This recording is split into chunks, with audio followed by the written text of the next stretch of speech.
Addis Abeba, Etiopia, november 1984. OAU har nettopp valgt formann. Tidligere ble vertslandets president alltid ny formann for denne afrikanske enhetsorganisasjonen. Nå holdes alle møtene i OAU-hovedstaden Addis, og for første gang kunne afrikanske statsoverhoder velge formann på fritt grunnlag. Det selvfølgelige valget var Tanzanias president Julius Nyerere, i over 20 år dette kontinentets og langt på vei hele den tredje verdens fremste talsmann. Han har kjempet i fattiges kamp, han har talt den rike verden midt imot, selv om det har kostet både ham selv og landet hans ikke så rent lite. Og han har vært i bresjen i kampen for frigjøring og menneskeverd i Afrika. Julius Nyerere betraktes som en hederlig og totalt ukorrupt person, en filosof og en idealist. Han er mannen bak den afrikanske sosialismen som er målet for Tanzania.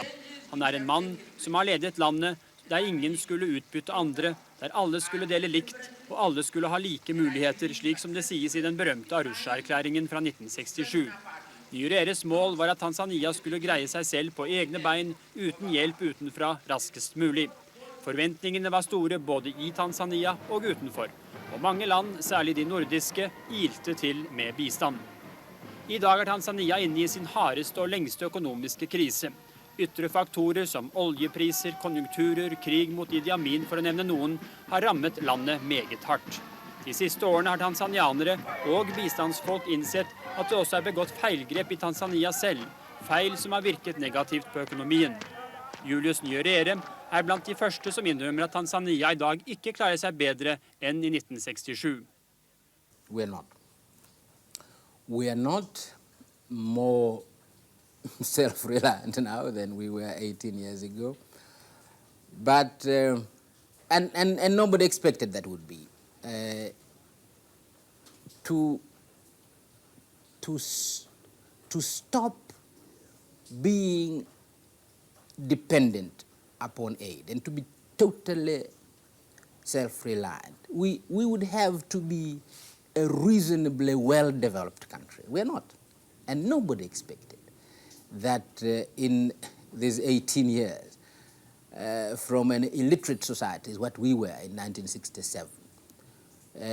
Today we would be a developed country, therefore so well developed that we'll be able to say we can dispense with aid. We cannot dispense with aid, whatever the situation of the world would have been. And in a world which is unjust in any case, it will probably take a lot longer for us to really be self-reliant, to stand on our own feet and need no aid at all from elsewhere. The list of external economic factors which have caused enormous problems for Tanzania is very long, factors for which Tanzania cannot be held responsible. But what internal factors, what policy mistakes, if you like, have also contributed to the current crisis? A number have, and since I'm speaking to friends, I can admit, and we have made a number of mistakes. I think one of them I spoke about yesterday. Only yesterday I was speaking about one of them. We nationalized whatever industries we had. We have few industries in around 67 when we became independent, and around 67. One of the major, and industrially we really did not have many industries to nationalize. But we had a very highly developed sisal industry based on estates. It was already beginning to run into some difficulty because of the world prices. The prices were going down. And we nationalized it. It was a mistake. It is quite clear it was a mistake. We did not have the management, the local management, to manage those farms. We nationalized some. We didn't nationalize all the farms. We nationalized some estates and left others, and this has proved the others which we left, which we did not nationalize, are doing much better than those which we nationalized. Although, of course, they had to function in the same economic situation in the world.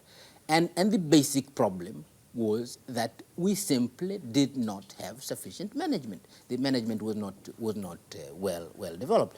In this case, we made a mistake. That's one mistake. It's one example of the type of mistake we made. I think also institutionally we made mistakes. We abolished the cooperative movement. I think we shouldn't have abolished the cooperative movement. We have now. Why did you abolish the We cooperative were very in the first impatient. place? We were very impatient.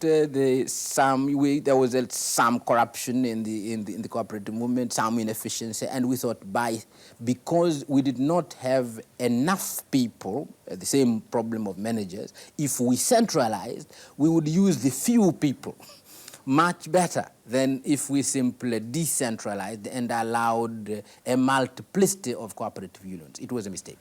Instead, you established parastatals to established take the care of. parastatals, believing that there will be few, and therefore the few trained people we have would do a better job. Well, they didn't. They did not do a better job. Why not? Once again, centralization. Again, it was a mistake. To centralize, you need a lot of ability to be able to centralize, and it's better to commit the mistake of the people themselves with their little experience and continuously gaining their experience, running small cooperative unions. It's better to commit the mistake there than to run the risk of centralization. When you make a mistake there, the mistake is very serious. But nationalization, Mr. President, gaining the control of the means of production is a very major principle in socialism. Does this mean that this part of socialism didn't suit Tanzania, actually? No, I'm not saying that. I'm not saying that at all. I'm saying we did not have to nationalize everything. We did not have. It's one thing to nationalize land, which is the truth in Tanzania. Land in Tanzania is public. It's a very different thing to nationalize farms. And we went to things like nationalizing little things like farms. That was a mistake. Nationalizing land is one thing, so that land is public, and if a person wants land, the government is not going to be able to say, we can't give you land because the land is not public. And so that is fine. But I'm saying when it comes to things like nationalizing farms, we should have said, no, we don't have the management, and in any case, it is unnecessary. The Arusha Declaration called for a welfare society providing education, health services, and clean drinking water to all Tanzanians. It's an ambitious and very noble intention indeed. And Tanzania has really made remarkable achievements within these fields, thereby increasing and improving the standard of living for the people, as well as the life expectancy of the population. However, social services do cost a lot of money, not only to build, but also to maintain. Was enough attention paid to getting money for the maintenance of these services? One critic I talked to says that Tanzania has a socialist consumption, meaning that everybody is entitled to social services, but has little or no capitalist, in quotation mark, production to pay for these services. Do you agree with this? Well, I know what he means, but I mean, we were a poor country, and we opted for socialist policies. We did not opt for a welfare state, because to build a welfare state, you need the means to build a welfare state. It's also true, by implication, to build a truly socialist society ought to be a developed society. It's a just society. And it's very difficult to abolish injustice where you have poverty, because poverty itself is a basic injustice. But nevertheless, we couldn't say, let us develop this country capitalistically as if we were in the 17th century or 18th century, and say, wait until we have a highly developed capitalist system before we can think of justice for the masses of the people. I mean, this was an option. We decided that the little we have, and it's a choice, the little we have must be shared. And one of the easiest ways to help the poor is to educate them. And And so we decided. I mean, it was an option. What went into education could not go into building houses or could not go into building a factory. That was a choice. And we were told it was wrong, education was not productive. And we said it is wrong to postpone even the little welfare that the people can get. And so we gave education to our own people. And so you can say we have now built a system which is very expensive given our own income ability. But we have a people now who realize that, and they should be able, with our literate population, they should be able to produce and to maintain a minimum service. Den siste tiden har Tanzania, i likhet med nabolandet Mosambik, åpnet opp for mer privat virksomhet. Sisal-plantasjene blir nå solgt til private, også andre selskaper står for tur. Skal den private sektor spille en stadig større rolle i Tanzania fremover?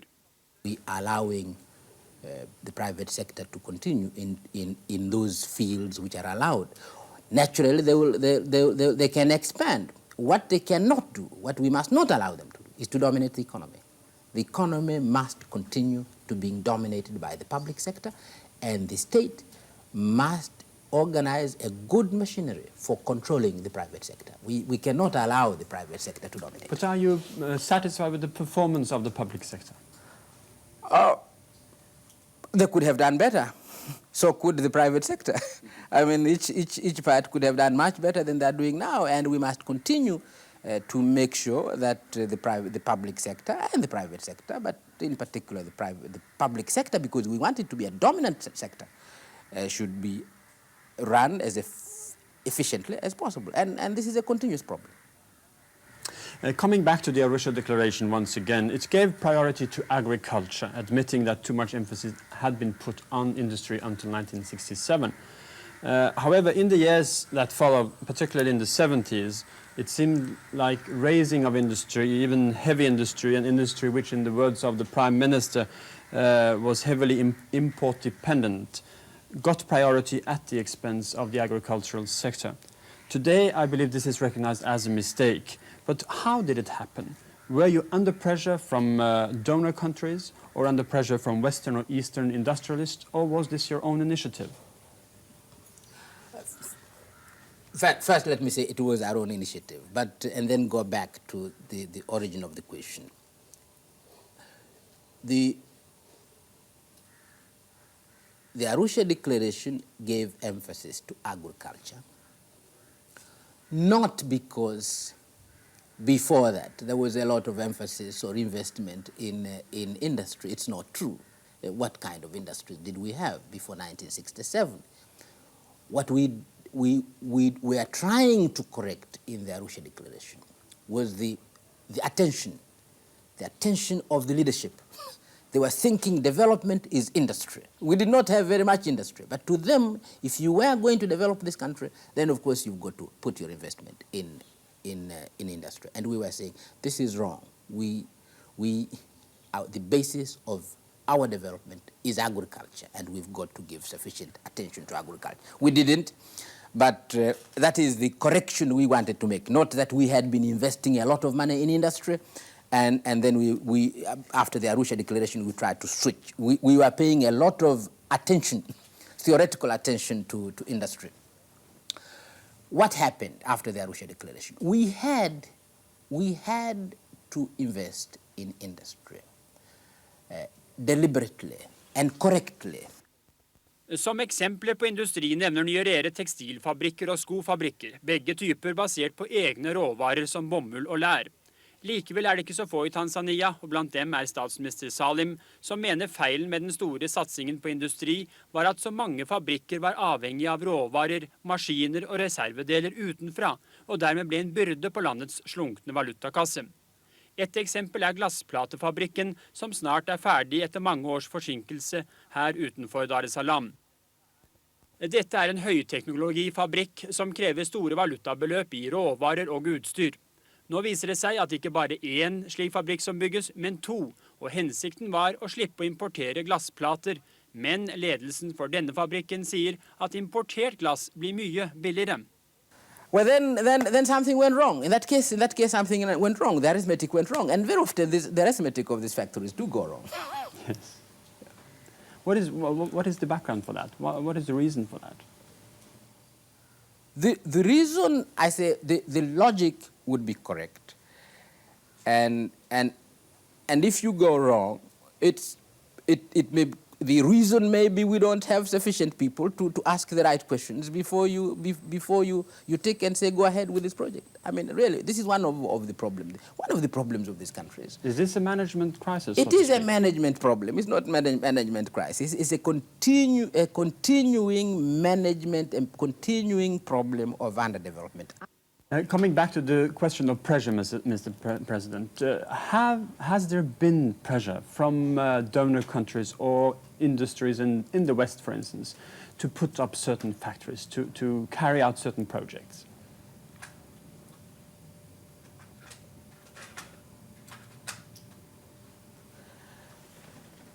You know, sometimes these pressures are very subtle. I can imagine. Sometimes these pressures, I think the answer is yes and no. And yes and no. Let me answer the no. To be fair to the donors, let me say no. Because whatever the pressures, eventually the decision has to be made by the country concerned. Eventually we have to say, fine, go ahead with that project. It's our own decision.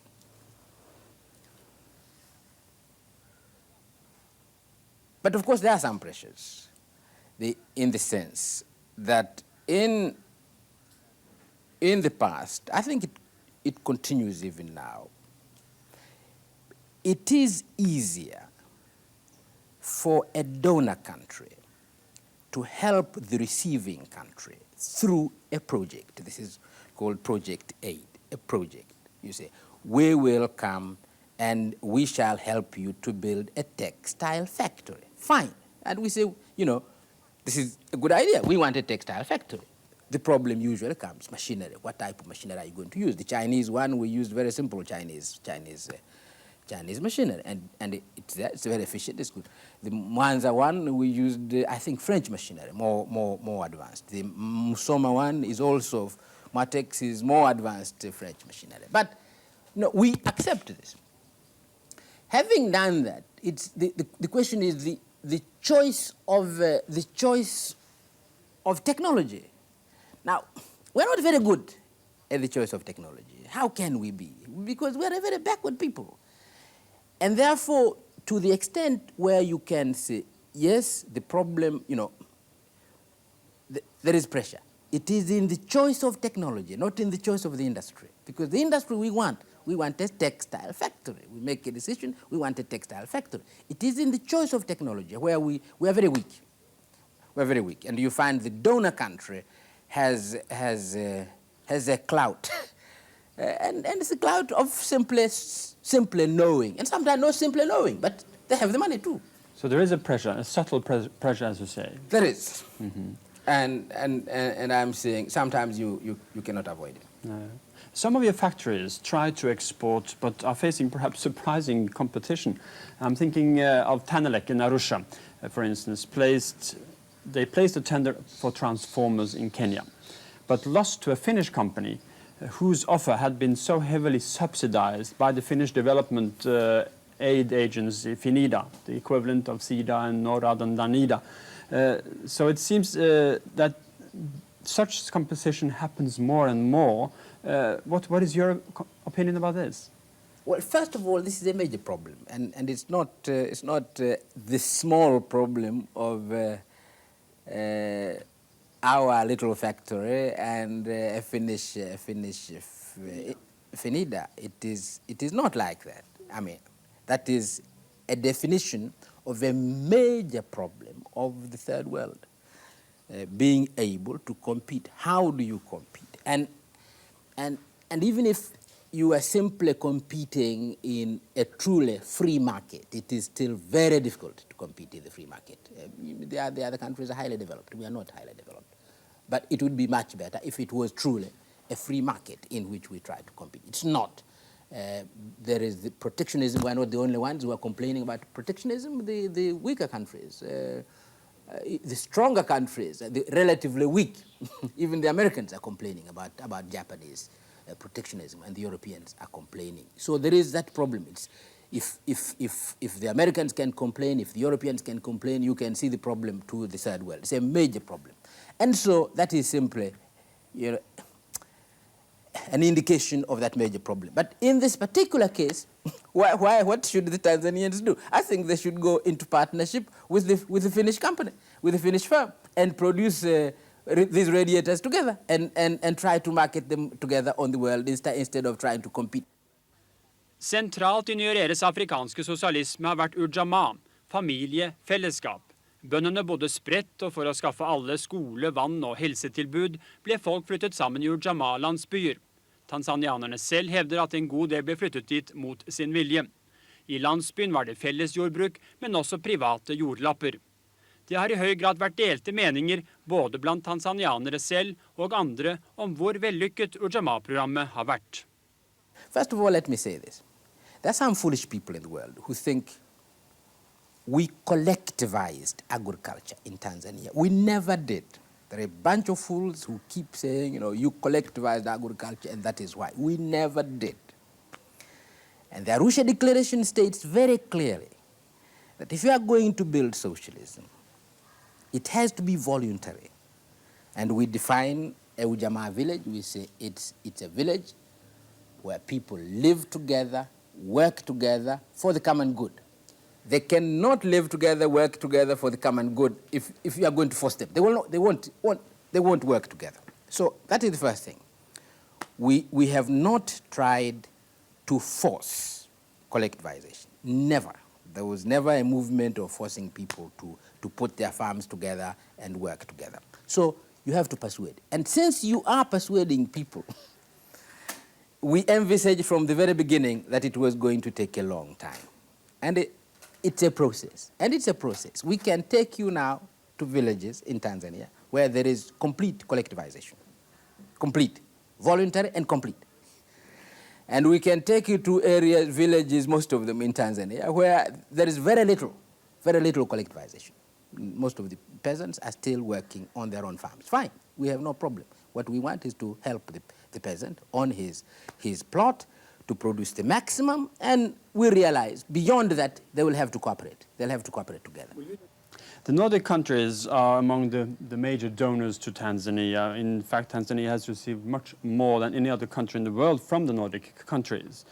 This has largely been because of the stated intentions in the Arusha Declaration and also the policy of self-reliance. Do you understand the growing concern now in the Nordic countries for the persistent economic crisis in Tanzania? Yes, I think I do. I think I do. If we exchanged position, and I was a citizen of the Nordic countries, and we had been helping a country like Tanzania, and this country, you know, is going through this major crisis, of course I'd be concerned. I'd be saying, look, we've been helping this country. Has the aid been wasted, or has it done well? Why is this country still in this difficulty? Of course, I'd be concerned. Should a donor country remain passive, sort of, when it comes to internal policies? You say that Nordic countries have supported policies. Now, you have admitted today that you are changing some of these policies, so you have made mistakes. Yet, what did the Nordic countries do about that? Didn't they see it all along, or didn't they say anything? What can they do? Supposing we decided, we make a decision, we are going to nationalize the sisal industry. We are not asking them to help us to nationalize it. Should they say don't nationalize? I mean, they can, but they're not likely. I mean, they can say please don't nationalize, but we will nationalize, and we will make a decision to nationalize. They can say that. If we say we want to establish, what example can I give? We want to establish some kind of factory. We want their help. They can say, no, we will not give you money to establish that kind of industry. They can say that. Supposing we said we wanted to, supposing the Nordic countries, for instance, would not help us to establish an arms factory, so I've never tried. And if I did try, they would say, no, no, no, we are not going to give you money to build an arms factory. That's proper, that's right. And I'm saying, I think in our relations with the Nordic countries, we have established a relationship where those policies which they accept, they have helped us to carry out. Denmark was supporting or financing a big cement factory at Mbeya, but asked you not to open it because of the situation in the country. They promised to keep and maintain all the equipment in the factory and for a later opening when times were better. Yet you still opened the factory. Did you consider that some sort of an interference in internal matters, that No. Denmark asked you not to open the factory? Not quite, not quite. I think there was a technical difference, that's all. I think there was a technical difference between the technicians there and our own technician. And some thought, you know, if it doesn't run, you are going to get in trouble with machinery and so forth, and we should keep it running at a minimum. I think that's what our people decided to do. Mm-hmm. But it was a difference. But we didn't have a difference about whether to establish that factory or not. No, it was after the establishment of the factory. It was just before the opening, actually. I believe Denmark came in and said, there was some difference of opinion, but it was a minor difference, wasn't it? Because the major difference was whether Denmark was going to help us to build that factory and help us, I think, initially to run it. Yeah, but they pulled out the finances for the foreign exchange afterwards. They did.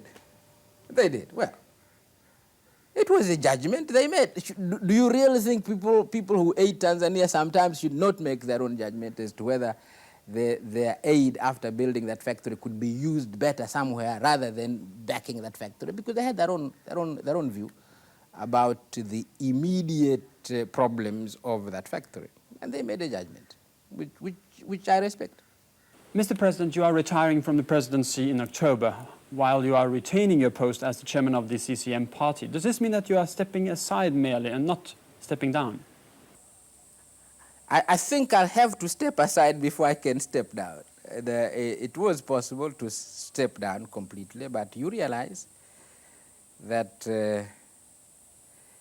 this transition, which I believe is very important, I believe it's very important that we should go through this transition of changing the independence leadership of our country to another leadership. It's not without a problem, you know, because some people think I should continue, and therefore my remaining chairman of the party for the coming 2 years, I hope, will help through the transition. Will you remain the power behind the throne, so to speak?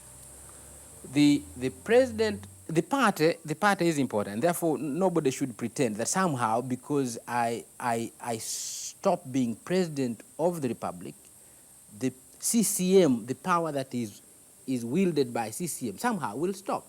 The party will remain the same party, and I'm going to be chairman of that party. So it will remain. We're not pretending that somehow the character of the party will change. But the president of the republic will still remain the president of the republic. He's going to be the commander-in-chief of the armed forces, not in words, in fact. He's going to be the executive under our constitution, and it's part, I hope, it's part of the party to back up the new president. And one of the things I want to do is simply to say a president is a president. The second president is much as president of this republic as the first president. But you yourself, Mr. President, as the first president of the republic, what will you do yourself when you're finished with your additional 2-year terms as a chairman? What will you do when you retire? Will we have you lecturing on campuses throughout the world, or what? At 65, at the age of 65, I'll be retiring at the age of 65. And in Tanzania, you know, in the third world, 65 is 65. So I think it's time I stayed in the village. And it's my ambition to stay in the village and do some work there. Your own old village? My own old village. The party has been very kind to me. They've built a nice little house for me there. And I want to retire there. One of my ambitions now is to retire there. And do some work, you said. What kind of work? I'll work on the village farm. I'll work on my own little farm, and Are you going to use the hoe or the oxen plow? Oxen plow. Show the way. I'll use the oxen plow. I think we should drop the hand hoe, and if I can, I'll show how to use an oxen plow. Good luck. Thank you.